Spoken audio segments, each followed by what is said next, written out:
ఏయ్ ఇట్రా పండగ చేసుకెళ్ళి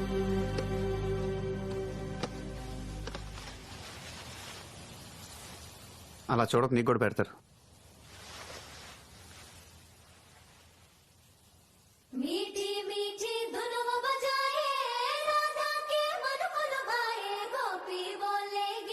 మన బండి వచ్చిందా? సిగ్నల్ రాగానే కాల్ చేస్తే నైట్ అంతా ట్రావెల్ చేసి వచ్చారు మన వాళ్ళు. థ్యాంక్ గాడ్ టైం కి కార్ వచ్చింది. మంచి పని చేసావు భయ్యా. వెళ్ళి బట్టలు పట్టుకొచ్చి. ఒక్క నిమిషం అండి మేడం, మీరు కూడా. గురుగారు, ఇక్కడికి ఒక హాఫ్ అన్ అవర్ డిస్టెన్స్ లో ఆబూర్ అని అక్కడ బస్ స్టాప్ ఉంది. డైలీ సాయంత్రం 5 గంటలకి అక్కడి నుంచి బస్సు ఉంటుంది. మిస్ అయ్యారనుకోండి మళ్ళీ నెక్స్ట్ డే 5 గంటల దాకా వెయిట్ చేయాల్సిందే. మీరు కొంచెం ఫాస్ట్ గా నడిస్తే దాన్ని ఈజీ క్యాచ్ చేయొచ్చు. జాబ్కి ఎక్కొచ్చండి. అంటే మనం వదిలేసి వెళ్ళిపోతావా? ఏం మాట్లాడుతున్నావు భయ్యా? చచ్చిపోమంటారా? ఏదో కాళ్ళకూరు వెంకటేశ్వర దయ వల్ల బతికి బయటపడ్డాను కానీ లేకపోతే ఇప్పుడు పాదం తట్టుకోవడం ఎవడ వల్ల అవుద్దా? సారీ అమ్మా, మీరేమనుకోద్దు. ప్రతి పచ్చబొట్టికి ఆ టాంబయ్య అరిసిన అరుపులు నా చెవుల్లో ఇంకా ప్రతిధ్వనిస్తూనే ఉన్నాయి. వాళ్ళ చూద్దాం ఎండగలెక్క. ఈసారి నీకేం అవుతుంది? వద్దు గురుగారు, మీకంటే తప్పదు భరించండి. నేను ఈ పక్కన ఉంటాను. ఎందుకు నా శవం చూడటానుగా? దారిలో వదిలేసి వెళ్ళిపోతానంటే ఏంటి అలా చూస్తున్నావు? ఆడ వెనక్కి వస్తాడునా? చచ్చినా రాడు. వెళ్ళి బ్యాగ్ పట్టుకొచ్చినానా లేదా బస్ కూడా దుబ్బేస్తా. బాబ్జీ గారికి ఇంటి వెళ్తే అట్లా వచ్చినాయేంటి?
సాయంత్రం బస్ ఎక్కుతుంటే ఎవరు పొడి చేశారండి. దగ్గరలో ఏదైనా హాస్పిటల్ ఉంటే తీసుకెళ్ళి.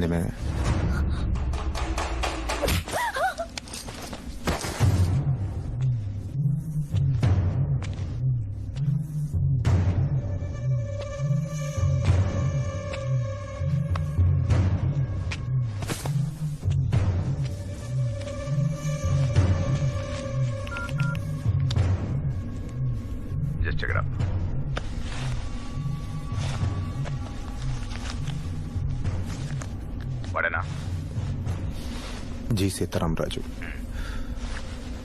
ఓ 6 feet ఉంటాడు.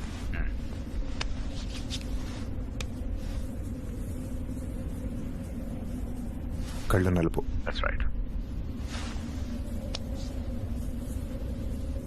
కుడివైపు దంతం లేదు.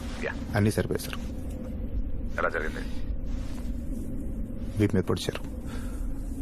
దెబ్బ లోపల తగిలినట్టుంది. బయట పెద్ద రక్తం లేదు. ఓకే, అమ్మాయి ఎట్లుంది? ఇక్కడే ఉంది. ఇప్పుడే పడుకోబెట్టా. ఏం చేయమంటారు?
ఎవడ పొడిచింది?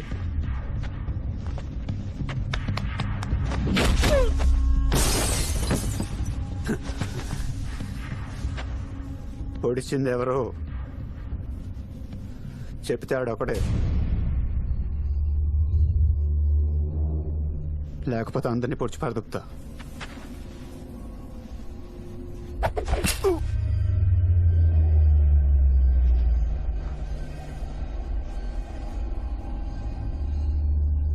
పొడి చేశాడ్రా. తెరుచు కూర్చుంటే ఇలానే దిగిపోతే.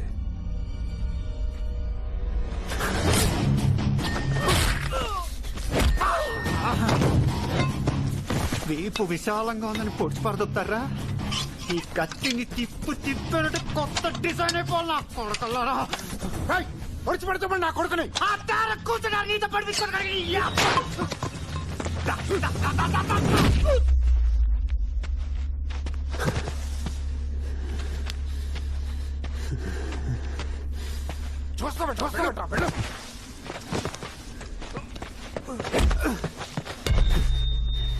దీని పీకి నేను చంపేస్తారా? నీ అబ్బా!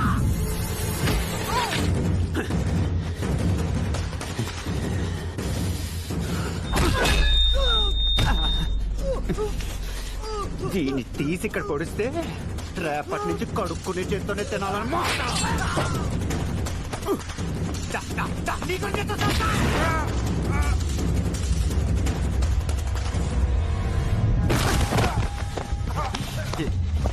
నువ్వు వీళ్ళకి లీడర్ అవ్వయా? నిన్ను పొడిచి పడుతుంటే శని వదిలిపోద్దనమాట. ఒక్క నిమిషం, ఒక్క నిమిషం.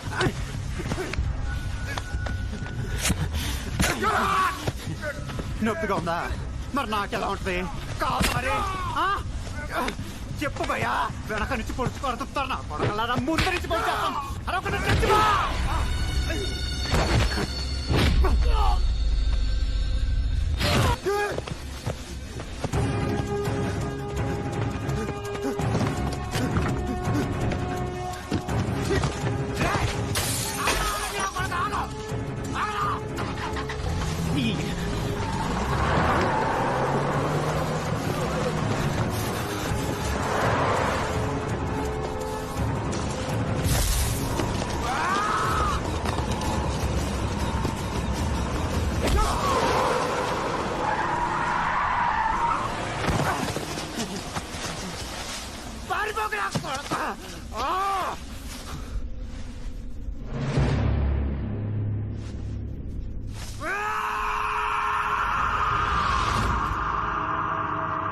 వాడి పిలుపు నీకు వినిపిస్తుంది.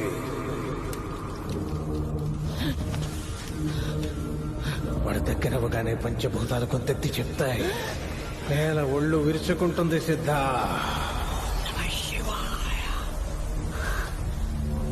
ఇసక్క కసి పుట్టినట్టు లేచాడుతుంది. అరుసురన్నప్పుడల్లా గాలి ఓరుమంటుంది. ఎవరిని చూడాలంటే నీ కళ్ళు ఆర్తితో తడవాలు.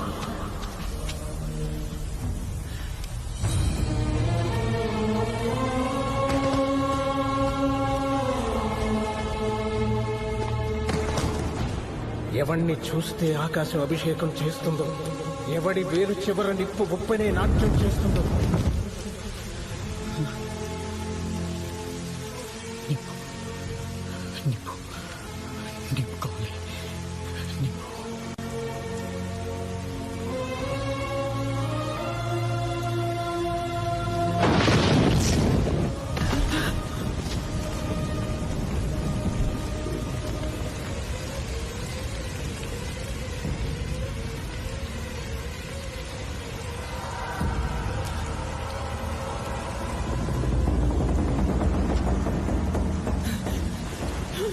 ఎవడు తాకితే నెత్తురు నీ నొదుటి మీద పుట్టుకుతుందో, ఎవడు చూస్తే భయం చేస్తుందో, ఎవడు తాకితే ధైర్యం వస్తుందో, ఎవడి బిడ్డల బొక్కల మీద నవ్వులు వెలిగిస్తాడో, ఎవడి గుడిసెల గడపల మీద పువ్వులు పూజిస్తాడో వాడిని తీసుకురా సీతా, వాడిని తీసుకురా. మమ్మల్ని బతికించు.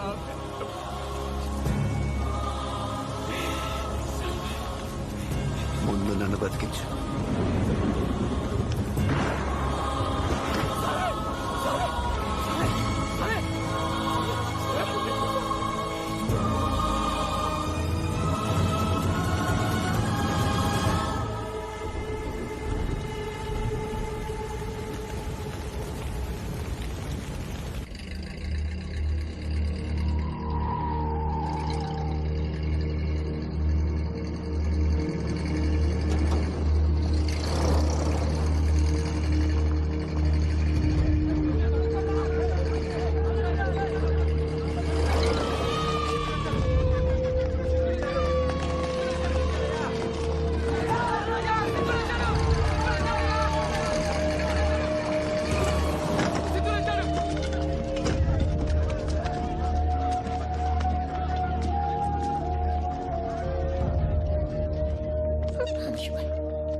దండాలయ్యా.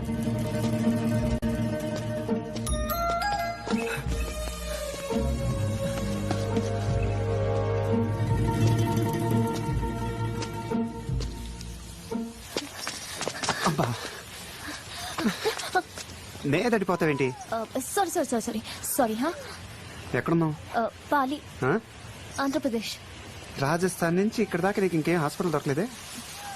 ఎదవ డ్రైవింగ్ నువ్వును, గోతులేమో బ్రేక్ లేదు. ఫస్ట్ గేర్ తప్ప నువ్వు ఇంకేం వాడవే ఏంటి? ఏంటి ఊరు? ఎవడ పడితే ఆడ కాళ్ళ మీద పడిపోతున్నారు, లేచి నుంచోటాలు, దన్నాలు. ఏంటి గోల? నవ్వుతావేంటి? ఏంటి? ఊళ్ళో అంతా దేవుడు అనుకుంటున్నారు. నేను ఏంటి దేవుడు? నేను టాక్సీ డ్రైవర్ అని చెప్పొచ్చు కదా. చెప్పాను. కృష్ణుడు కూడా అర్జున డ్రైవర్ అని చెప్పారు. ఎవడో? స్టాండింగ్ ప్రోగ్రామ్ మొదలు పెట్టేశారా? బాగుంది. ఏడినా ఏంటి ఊళ్ళో అందరికి నేను దేవుడు అని చెప్తున్నావుట? కొత్త దేవుడు కాదు స్వామి, 534 మందిని కాపాడడానికి వచ్చిన దేవుడివి. 534 మందిని కాపాడుతానా? 35 అయితే ఉన్న ప్రాబ్లమా? అసలు ఏం మాట్లాడుతున్నావు తెలుస్తుందా భయ్య నీకు? అమ్మ చెప్పింది స్వామి, చెప్పినట్టే నువ్వు నిప్పుతో వచ్చావు, నీరుతో వచ్చావు. యాక్చువల్గా నేను దెబ్బతో వచ్చాను, తగ్గంగానే కట్టుతో వెళ్ళిపోతాను. స్వామి, నా బిడ్డ స్వామి.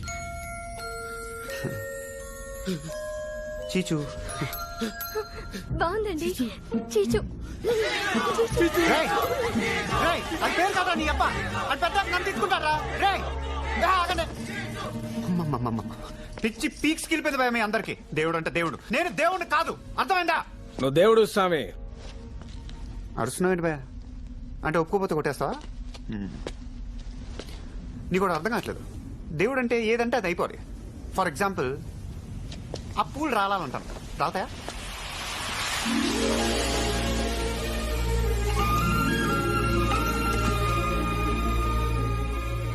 అంటే గాలి గట్టిగా. గాలి ఇందాకటి నుంచే ఉంది స్వామి, పూలు ఇప్పుడే రాలే. ఎదవ లాజిక్ ఒకటి. షిర్డీ సాయిలాగా కాళ్ళ కింద నీళ్లు వచ్చేయాలంటాను, వచ్చేస్తాయా?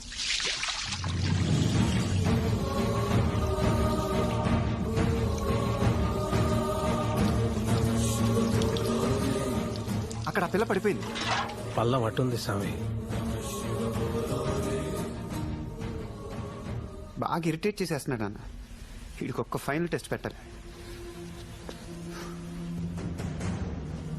నేనే దేవుణ్ణి అయితే ఆ గోడ పడిపోవాలి. రేయ్, రేయ్, ఆగ్రా!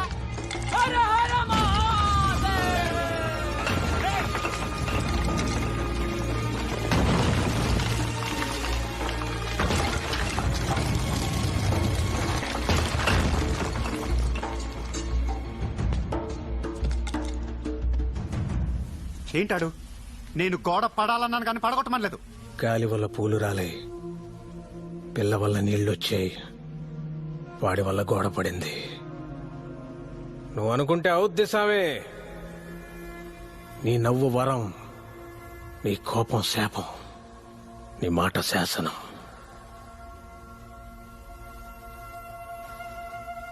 కాటుక నల్లని రాత్రి వేళ గురువుల ఆజ్ఞత గురుతుని రెంగితి ఉత్తర దిక్కున ఊరిని విడిచితి పల్లెలు పురములు పట్టణంబులు పేటలు దాటితి కోటలు దాటితి అడుగులు దాటితి మడుగులు దాటితి అన్నీ దాటితి బొటన వేలితో నెత్తురు పొంగగా పులుపుగా నుతుట విభూతి ధరించితి అభిషేకించిన ఆకాశానికి జ్యోతలు చెప్పుచు చెలగుచు మడి వస్త్రంబులు కట్టితి మండలమ్ముగా మాగిన పిమ్మట భైరవుడయ్యి శత్రువుని చంపగా చూచితి నెవ్వరు చూడని లింగం నిరుపద్రవమగు నిశ్చల లింగం ఆది తేజమగు ఐక్యలింగం పురాణప్రదమగు పవిత్రలింగం శివ.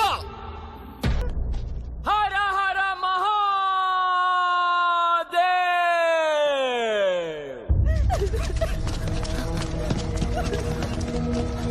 జాగ్రత్త. డాక్టర్, ఈ అమ్మాయిని చూడండి. ఏంటి నిన్నదాకా బంతిలా కాడిందయ్యా, ఉన్నట్టుండి పడిపోయింది. చూడయ్యా. దీని పొద్దున ఏం పెట్టారు? గంజయ్య. రాత్రి గంజానయ్యా. అస్తమానం గంజి పెడితే నీరసం రాదా? పళ్ళు కూరగాయలు మాంసం పెట్టాలి. వీళ్ళకి అద్దొరకడమే కష్టం. అలాంటప్పుడు పిల్లల్ని కనకూడదు. ఏ చక్రి ఇట్రా, ఒకసారి ఫీవర్ చెక్ చేయండి, బీపీ కూడా చెక్ చేయండి. స్టెత్ దేంతో చెక్ చేస్తారు? బ్లడ్ శాంపిల్ తీసి హైదరాబాద్ ల్యాబ్ పంపించండి. Okay sir. వాళ్ళు ఏం చేసినా అది బతకదు. 40 మంది ఇలాగే పోయారు. ఉన్నట్టుండి పడిపోతారు. ఒళ్ళంతా దద్దులు, జ్వరం, కళ్ళు ఎర్రగా అయిపోతాయి. ఆ తర్వాత చుట్టాలందరూ ఏడుస్తారు. శవాన్ని ఉత్తరంలో శ్మశానంలో పాతేస్తారు.